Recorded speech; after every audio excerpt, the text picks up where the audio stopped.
Imagine a time, not so long ago, when the world of medicine was a bit like an untamed frontier. There were fewer rules, less oversight, and it wasn't uncommon for individuals with more ambition than actual medical knowledge to set up shop. This is the backdrop for our captivating and often unbelievable story, which begins in the year 1917. In the quiet, unassuming town of Milford, Kansas. In this small Kansas town lived a man named John R. Brinkley. He presented himself as a medical doctor, running a practice where local folks would come seeking relief from their ailments and the anxieties of everyday life. People trusted him, or at least they had no reason not to. But here's the crucial, almost unbelievable truth. Brinkley wasn't actually a medical doctor in any legitimate sense. He had acquired his degree from a dubious institution, a diploma mill that was more interested in collecting fees than in providing any genuine medical education. He held a fancy piece of paper that looked official, but it represented no rigorous training, no in-depth understanding of the human body, and certainly no ethical medical practice. He was, in essence, a skilled salesman masquerading as a physician. One ordinary day, a farmer, weathered by years of hard labor, walked into Brinkley's office. He was tired, feeling the inevitable march of time, and simply not feeling like his usual vigorous self. Brinkley, known for his somewhat unconventional sense of humor and a flair for the dramatic, made a flippant remark, perhaps half-joking. "You know," he mused, "you'd probably feel a lot better if you had goat glands in you." The farmer initially chuckled, dismissing it as a peculiar jest from his eccentric doctor. But then, a flicker of genuine curiosity, fueled by his underlying desperation, crossed his face. "Can you actually do that?" he asked, a hint of wonder in his voice. Brinkley, ever the opportunist with a keen eye for profit, saw an opening. He didn't hesitate for a moment. "Sure," he declared with a confident smile. And so, in a moment that would launch a bizarre and lucrative career, Brinkley proceeded to perform a truly outlandish surgery. He took a goat's testicle and, in a crude and unsanitary procedure, surgically implanted it inside the farmer. Did this outrageous procedure actually work? From a scientific or medical standpoint, absolutely not. There was no physiological basis for it, no biological mechanism by which goat glands could rejuvenate a human. But here's the truly astonishing twist. The farmer, either through intense self-suggestion, a powerful placebo effect, or simply a desire to justify the expense and discomfort, claimed he felt younger, stronger, and significantly better. Single, subjective claim was all it took. The story, initially whispered from neighbor to neighbor, quickly spread like wildfire through the community. Soon, a line of hopeful, often desperate, individuals stretched out the door of Brinkley's Milford practice, each one seeking their own miraculous transformation at the hands of the goat gland doctor. What had started as an almost absurd, off-the-cuff remark quickly blossomed into an incredibly lucrative and flourishing enterprise. Brinkley wasted no time capitalizing on the public's gullibility and longing for a quick fix. He charged an exorbitant fee for each operation, approximately $750 in that era, some roughly equivalent to a staggering $15,000 in today's currency. And the astonishing truth is, people paid it, willingly emptying their savings, mortgaging their farms, and traveling great distances. It's all driven by the promise of renewed vitality. It wasn't just local farmers who flocked to Milford. Rich businessmen from bustling cities, powerful politicians with public images to maintain, and even burgeoning celebrities who saw an opportunity to extend their prime. They all converged on Brinkley's doorstep. They came from every corner of America, their collective hope pinned on the bizarre notion that a goat gland implant could be the panacea for their perceived decline, a magical key to reversing the effects of aging and illness. There was, of course, absolutely no scientific foundation for Brinkley's claims, no peer-reviewed studies, No clinical trials, K. No medical logic whatsoever supported the efficacy of transplanting animal organs into humans for such purposes. But Brinkley, a master of persuasion and a charismatic showman, simply told them it would help, and the desperate public, eager for a solution, believed him. In those days, medical regulations were incredibly lax, almost non-existent. There were no strict licensing boards meticulously scrutinizing a doctor's qualifications. No rigorous oversight bodies monitoring surgical practices, and certainly no one checking the validity of such outlandish treatments. This regulatory vacuum was Brinkley's opportune playground, and he exploited it with ruthless efficiency, growing incredibly wealthy on the back of goat gland dreams and the unwavering faith of his clientele. Brinkley's genius extended far beyond his surgical theater. He was also an unparalleled marketer, a visionary when it came to leveraging new technologies for personal gain. Recognizing the burgeoning power and reach of radio, he took a bold and unconventional step in 1923. He built his very own radio station, KFKB, Kansas First, Kansas Best.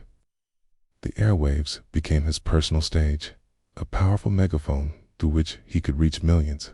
On KFKB, Brinkley played popular music, shared folksy stories, offered what he termed health advice, often thinly veiled promotions for his services, and, most importantly, relentlessly promoted his now famous goat gland surgeries. He even pioneered the concept of live call-in shows, a revolutionary innovation for the time, allowing listeners to connect directly with the goat gland doctor, ask questions, and share their testimonials. People absolutely adored his radio show. It wasn't just a local phenomenon. Brinkley transcended the role of a mere country doctor, even a successful quack. He became a genuine national star, one of the most recognized and listened to voices in all of America. His influence grew exponentially, extending far beyond the confines of his surgical practice. He began selling medicines through the mail, a highly lucrative venture that expanded his reach to even the most remote corners of the country. People would write him letters detailing their ailments, often sending money, and in return, he would mail them back his cures for everything imaginable, from common headaches and indigestion to chronic diseases and even terminal cancer. And still, despite the increasingly outrageous nature of his claims, no significant authority seemed able to stop his burgeoning, deceptive empire, as Brinkley's celebrity continued its meteoric and seemingly unstoppable rise. Legitimate medical professionals finally began to push back with organized force.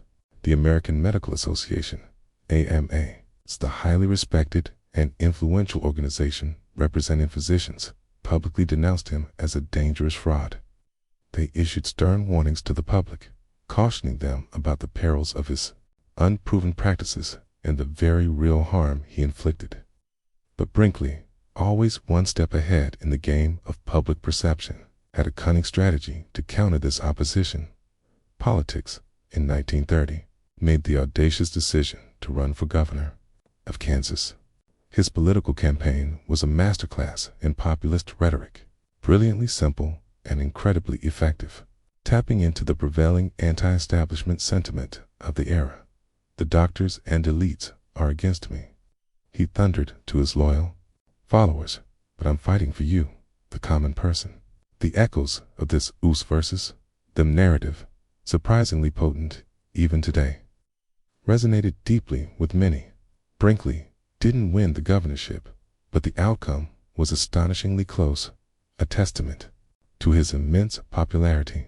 Running as a write-in candidate, meaning voters had to manually write his name on the ballot. He garnered nearly a third of the total vote. Even when election officials, citing a minor technicality, controversially threw out thousands of his votes, the unwavering loyalty of his followers remained unshaken. They continued to believe in him with fervent devotion, not necessarily because they understood the intricacies of medicine, but because Brinkley wasn't just selling a medical treatment anymore. He was selling hope, a powerful, intoxicating, and often desperate commodity in an uncertain world.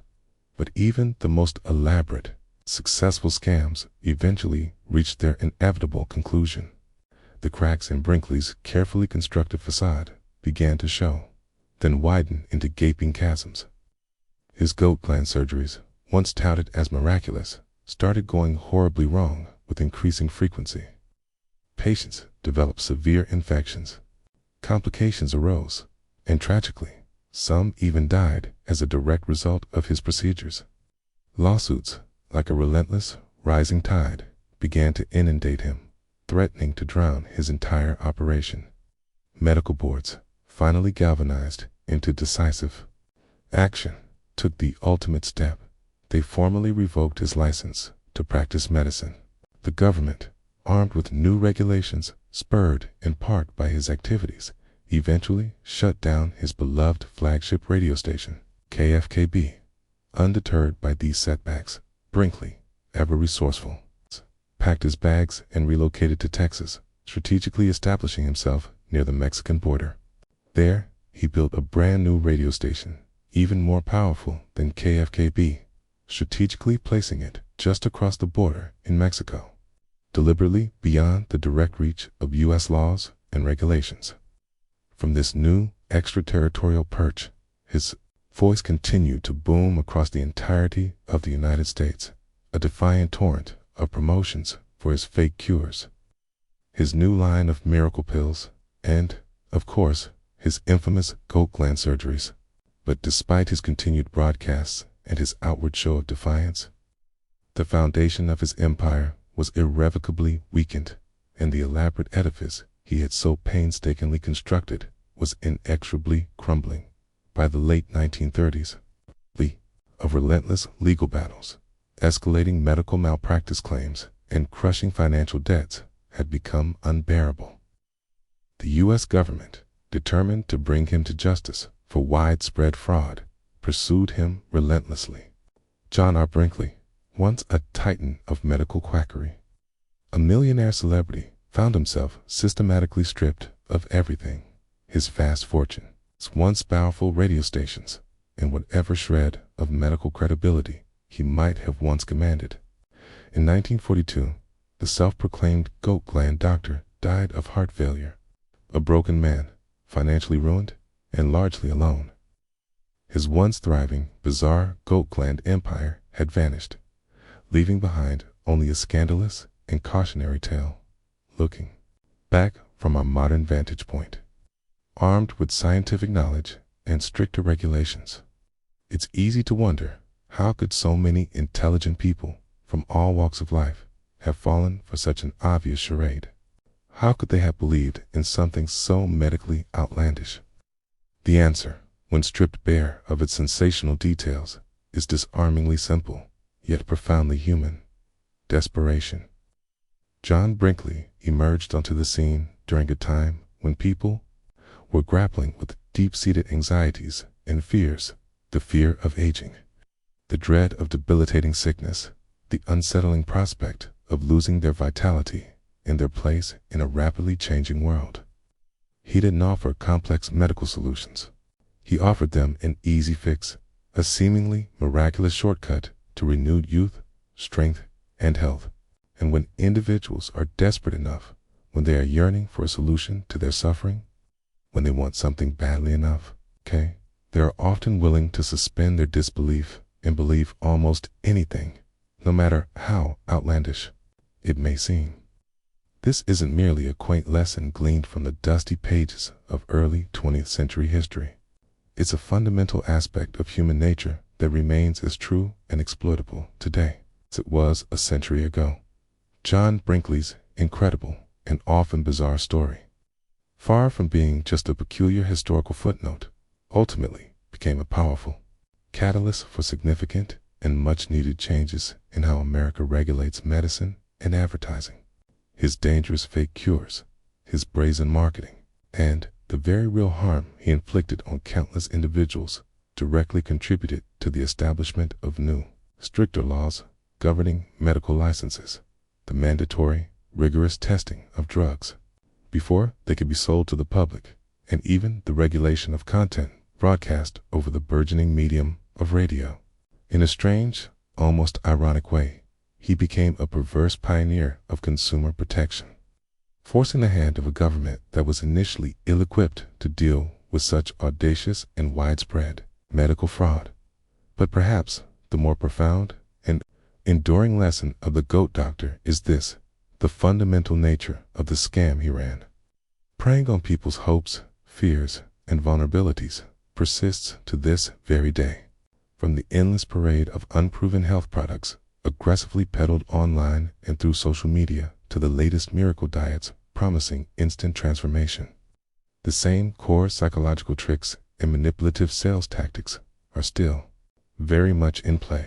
Brinkley himself may be long gone, his specific goat clan empire nothing more than a faded, scandalous memory, but the underlying con, in its myriad contemporary forms, continues to thrive, a constant reminder of humanity's enduring susceptibility to the promise of an easy fix. Imagine it: a man who literally transplanted goat testicles into human beings, who then leveraged the cutting-edge technology of his era to build a sprawling media empire on the back of this absurdity. And who, against all rational odds, almost became a state governor. It sounds like something pulled directly from a work of outlandish fiction, a fantastical tale concocted for a gothic novel or a dark comedy. Yet, it truly happened.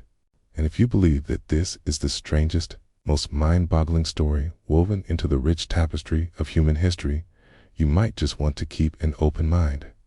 There are always more surprising, and sometimes even more shocking, tales waiting to be discovered, proving that truth is often far stranger than fiction.